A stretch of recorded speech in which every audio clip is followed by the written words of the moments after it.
Cash బాక్స్లో మాట్లాడారా?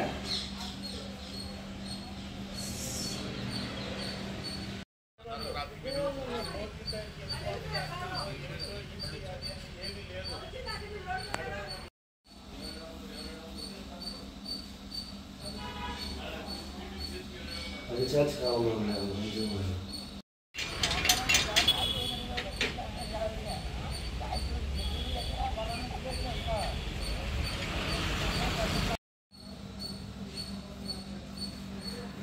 మనం చదువుకోవడం సరళత వస్తుంది.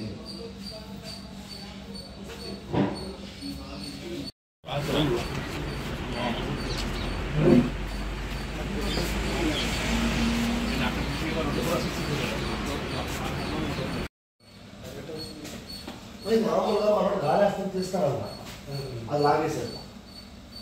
అది ఇదివా ఇదంతా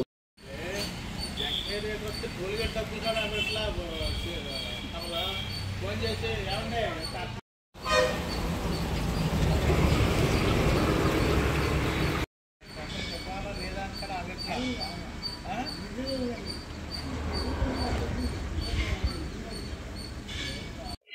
నిన్న రాత్రి సుమారు 10 గంటల సమయంలో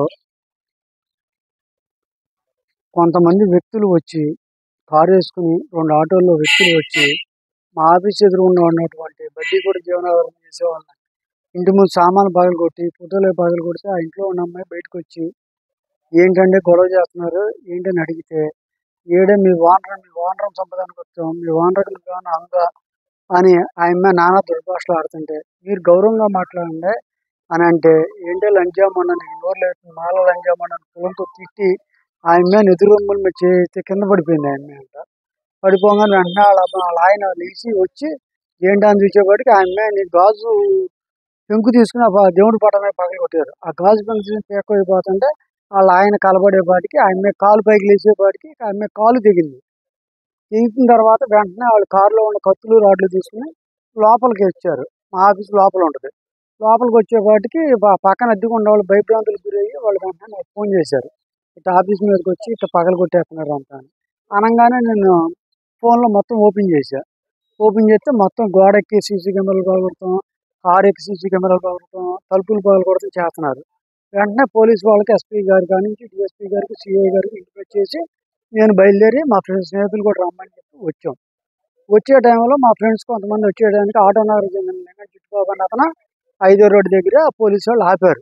ఎస్ఐ గారు వాళ్ళు ఆపితే మా స్నేహితుని అడిగారంట నువ్వేంటని, నీకేం సంబంధం అని. నేను జీరోలో నాదేం లేదు ఊరినే వచ్చానని చెప్పానంట.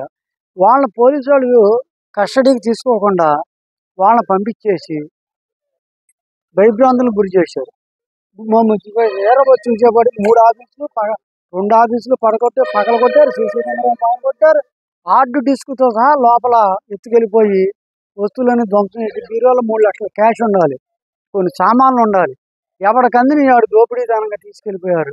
అసలు ఈ ల్యాండ్ ఆర్డర్ ఎటు వెళ్ళిపోతుందో అసలు ఏంటనేది నాకైతే కనుక అర్థం కావట్లేదు. అదే సమయంలో నాకేదో లారీ పని ఉండి నేను ఇక్కడ ఉన్నట్టయితే వాళ్ళు 20 మంది వస్తే నా ప్రాణానికి అసలు ఏమిటి పరిస్థితి? ఇక్కడ నుంచి మళ్ళీ అరుచుకుంటా నా కొడుకుని అపార్ట్మెంట్ కాడికి వెళ్దాం రంటారా, నమ్మకంగా బయటికి బీచండి చంపేద్దాం అరుచుకుంటా కేకలేసుకుంటూ వెళ్ళారంట. ఆ విషయం కూడా పోలీసు వాళ్ళకి చెప్పా. కనీసం అప్పుడేం సార్ పోలీసు వాళ్ళు ఆ నలుగురిని మళ్ళీ వాళ్ళ ఇంటికి వెళ్తారేమో దొరుకుద్దామని అదుపులోకి తీసుకోవాలి కదా, తీసుకోకుండా పంపించేశారంట. అదేమన్నట్టు మాకేం తెలుసు రోడ్డు మీద గొడవ చేస్తున్నాం అనుకున్నా అందుకని పంపించేసామని చెప్తున్నారంట. ఆ లేడీ ఎస్ఐ గారు అన్ని కూడా రాత్రే మా ఫ్రెండ్స్ చూస్తా ఉండగా మొత్తం వీడియో షూట్ చేసిందంట. మరి ఆ వీడియోలు బయట పెడతా పోలీసు వాళ్ళు ఏ విధంగా చట్టపరంగా తీసుకుంటారో రాత్రి మా యూనియన్ సభ్యులు కానీ మా వర్కర్స్ అందరూ కూడా వచ్చి మనకి ఇంత అవమానం జరిగిన తర్వాత మనం ఇంకా ఆటో నగర్లో గుండె లేకే దాని ప్రకారం వాడి అక్కడున్నాడు వెళ్తానా అంటే మన చట్టాన్ని మనం చేతిలో తీసుకోకూడదు, చట్టాన్ని గౌరవించాలి. మనం చట్టాన్ని గౌరవించే పోలీసు అధికారులు చెప్పాము, మనం చట్టాన్ని గొడవకి వెళ్ళామనుకో మనం తప్పు చేసిన వాళ్ళు అవుతాము అని రాత్రి 3 వరకు వాళ్ళని శాంతియుతంగా బతిమాలి ఆపి ఇప్పుడు 9 గంటలకు డిఎస్పీ గారిని కలిసి మరి దీనిపైన ఎటువంటి చర్యలు తీసుకున్నారో 20 మందిని ఎంతమందిని అరెస్ట్ చేశారో ఎమ్మెల్యేలు కూడా వాళ్ళు ప్రజా దర్బార్ ఉందంటున్నారు. ఎమ్మెల్యేలను కూడా కలిసి మరి నేను ఫస్ట్ నుంచి కూడా తెలుగుదేశం పార్టీలోని 83 నుంచి ఉండా పోనీ ఏమన్నా వైసీపీ వాళ్ళు చేశారు అనడానికి అది కనపట్ల. ఆ కోణం చూస్తేనేమో తెలుగుదేశం సంబంధించిన కళ్యాణ్ గణేష్ గారు మేనమామ ఆయన. మరి ఆయన చూసి ఏం చేస్తున్నాడా లేదా ఈయన ఉద్దేశపూర్వకంగా చేశాడు అనేది పోలీసు వాళ్ళే తెలుస్తారు. చట్టాన్ని మనం చెప్పాం, నాకు జరిగిన అన్యాయం చెప్పా, నా ప్రాణ రక్షణ కావాలని కోరతా, నా వర్కర్లకే భరోసా ఇమ్మని అడుగుతా. వాళ్ళు యూపీ నుంచి వచ్చి ఇక్కడ పని చేసుకుంటున్నారు, మరి వాళ్ళకి రక్షణ కావాలి కదా. రేపు పొద్దున్న నా దగ్గర ఉద్యోగం వచ్చి ఎటో వచ్చేస్తారు, ఓనర్కే దిక్కులేనప్పుడు మనం వెళ్తే మన ప్రాణాలు పోతే ఏంటంటారు. ఎదురుగుండా బడ్డీ కొట్టి జీవనాధారం చేస్తున్నారు. వాళ్ళు పిల్లలు, చిన్నపిల్లలు, వాళ్ళ ఆయన నాకు వేసి డ్రైవర్ చేస్తాడు.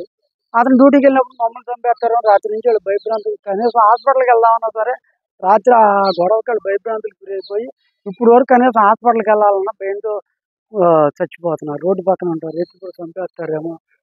ఓనర్ గారి మీదకి ఈ విధంగా మానవతే మనమంతా, మన జీవితాలు ఎంత అని ఆ విధంగా భయభ్రాంతులు చేస్తున్నారు. దీనిపైన ఎమ్మెల్యే ఏ విధంగా స్పందిస్తారో, చట్టపరంగా పోలీసు వారు ఏ చర్యలు తీసుకుంటారో చూసి, నాకు న్యాయం జరగకపోతే మాత్రం ఈ విషయం ఎక్కడి దాకా వెళ్తానని నిశ్చిద్దాం.